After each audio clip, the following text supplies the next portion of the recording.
Concept ఏదైనా కథా కథనంలో కొత్తదనం ఉంటే భాషా భేదం లేకుండా ప్రేక్షకులు సినిమాని ఆదరిస్తారు.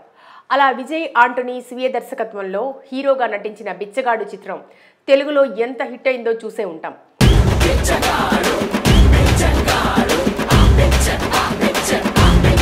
మళ్ళీ ఇప్పుడు అదే బిచ్చగాడి పాత్రతో మరొక వింత కథతో తమిళ్లో ఇంకో సినిమా రూపుదిద్దుకుంది. అయితే ఈ సినిమాను రజనీకాంత్ జైలర్ దర్శకుడు నెల్సన్ సొంత ఖర్చుతో నిర్మించగా కొత్త దర్శకుడు శివబాలన్ ముత్తుకుమార్ దర్శకత్వం వహించారు. అమ్మా అయ్యా అయ్యా అమ్మా ఓ కాలు చేయలేదు అమ్మా అయ్యా. స్టార్ దాదా లాంటి డబ్బింగ్ చిత్రాలతో గుర్తింపు తెచ్చుకున్న కవిన్ ఇందులో హీరోగా నటించాడు. మరి చాలా రోజుల క్రితమే విడుదలైన ఈ సినిమా కొంతమంది ఆడియన్స్ చేత బాగుందని రెస్పాన్స్ సాధించింది. మరి ఈ సినిమా కథా కథనం ఏంటో రివ్యూ ద్వారా చూద్దాం. భగవంతుడా నీకు కళ్ళు లేవా, నాకు రెండు కళ్ళు లేకుండా చేసావు. ముందుగా ఈ సినిమా కథ విషయానికి వస్తే, కళ్ళు లేని కబోదిని బాబు, నడవలేని అభాగ్యుణ్ణి బాబు అని మాయమాటలు చెప్పి డబ్బులు అడుక్కునే ఓ బిచ్చగాడు కవిన్ వచ్చిన డబ్బులతో లైఫ్ జాలీగా గడిపేస్తూ ఉంటాడు. ఏదో ఉద్యోగానికి వెళ్తున్నట్టు రెడీ అయిపోయి బెచ్చవెత్తుకోవడానికి బయలుదేరుతున్నాడు. బాగుపడతాడు వాడు. ఓ రోజు దినం భోజనాల కోసమని చాలా మంది బిచ్చగాళ్లతో పాటు ఓ పెద్ద బంగ్లాకు వెళ్తాడు. భోజనాలన్నీ పూర్తయిన తర్వాత తిరిగి ఇంటికి వెళ్ళిపోకుండా దొంగచాటుగా బంగ్లాలోకి వెళ్తాడు. ఇల్లు బ్రహ్మాండంగా ఉంది కదా. కాసేపటి వరకు బాగానే ఎంజాయ్ చేస్తాడు. కానీ ఊహించని పరిస్థితుల వల్ల లోపల ఇరుక్కుపోతాడు. ఆ తర్వాత ఏమైంది? బంగ్లా యజమానులు బిచ్చగాడిని ఎందుకు చంపాలనుకున్నారు? చివరకు బతికి బయటపడ్డా లేదా అనేది మిగతా స్టోరీ.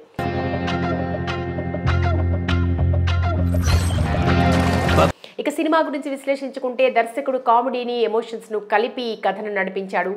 బిచ్చగాడి బాల్యానికి సంబంధించిన ఫ్లాష్ బ్యాక్, యవ్వనానికి సంబంధించిన ఫ్లాష్ బ్యాక్ ఎమోషనల్గా కనెక్ట్ అవుతాయి. అతను ప్యాలెస్లోకి ఎంట్రీ అయిన దగ్గర నుంచి కామెడీ తోడవుతుంది. ప్రీ క్లైమాక్స్లో వచ్చే ట్విస్ట్లు ఆకట్టుకుంటాయి. ఇన్నం 2 గంటల్లో ఎల్లారి ఇవ్వడవారు అంత లోపల బక్రాని రెడీ చేయడం. కథలో 90% ప్యాలెస్లోనే జరుగుతుంది. దాగుడు మూతల తరహాలో లోపల గోడల మధ్య జరిగే ఫన్ సరదాగా అనిపిస్తుంది. ఏ రోజుకు ఆ రోజు ఆకలి తీరేంత డబ్బులు వస్తే చాలనుకునే బిచ్చగాడు ఒకవైపు, 100 కోట్ల ఆస్తుల కోసం కోట్లాడుకునే వారసులు ఒకవైపు అన్నట్టుగా ఈ కథ నడుస్తుంది. నీకు 300 కోట్లు దొరికే దగ్గర బెదిరిస్తే వెళ్ళిపోతావా? కుటుంబం, బంధాలు అనే విషయానికి సంబంధించిన సన్నివేశాలు ఎవరు బిచ్చగాళ్ళు అనే ఒక ఆలోచనను రేకెత్తిస్తాయి. అసలు ఈ బిచ్చగాడు ఎవరు, అతని ఫ్లాష్ బ్యాక్ ఏంటి, కథకి గల ముగింపు అనేవి ఈ కథా బలాన్ని మరింత పెంచుతాయి. ఇదే మనకున్న ఒకే దారి. ఇక ప్రారంభం నుంచి చూపించిన సన్నివేశాలు, వస్తువులు, ఉండే మనుషులు, చెప్పాలంటే ప్రతి చిన్న పాయింట్ని దర్శకుడు మొదలుపెట్టిన తీరు, ముగించిన విధానం భలే తీశాడ్రా అనిపిస్తుంది. అలానే మనకి ఎంత డబ్బున్నా సరే కర్మ ఎప్పటికీ వదిలిపెట్టదనే విషయాన్ని కూడా ఇంట్రెస్టింగ్ గా చూపించారు దర్శకుడు. వాళ్ళందరి ముందే నీ నటించబోతున్నా. ఆ తర్వాత ఇందులో నటించిన పాత్రధారుల విషయానికి వస్తే, బిచ్చగాడి పాత్రలో కనిపించిన కవిన్ అదరగొట్టేశాడు. ప్రారంభంలో 10 నిమిషాల్లోనే బిచ్చగాడ పాత్ర రూపు మారుతుంది. మరి కాసేపు బిచ్చగాడి సీన్స్ ఉంటే బాగుండు అనిపిస్తుంది. ఎమోషనల్ సీన్లలో ఏడిపిస్తాడు. తెలుగు నటుడు 30 years Prithvi, Telugu YouTuber influencer Tanuja Madhura Pantulu ఈ సినిమాలో నటించారు.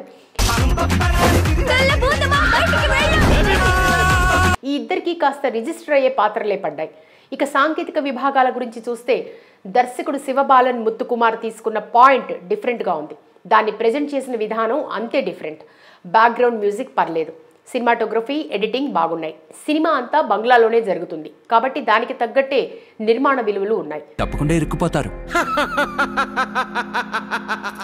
ఫైనల్ గా ఈ సినిమా నిర్మాత దర్శకుడు నెల్సన్ డార్క్ కామెడీ స్టైల్లో సినిమా సాగుతూ ఉంటుంది కనుక డార్క్ కామెడీ జానర్ నచ్చే వాళ్లకు మాత్రం ఈ సినిమా బాగా నచ్చుతుంది. ప్రస్తుతం ఈ సినిమా OTT ప్రైమ్లో స్ట్రీమింగ్ అవుతోంది. చూసేవాళ్ళు అందులో చూసి ఈ సినిమాని ఎంజాయ్ చేయొచ్చు.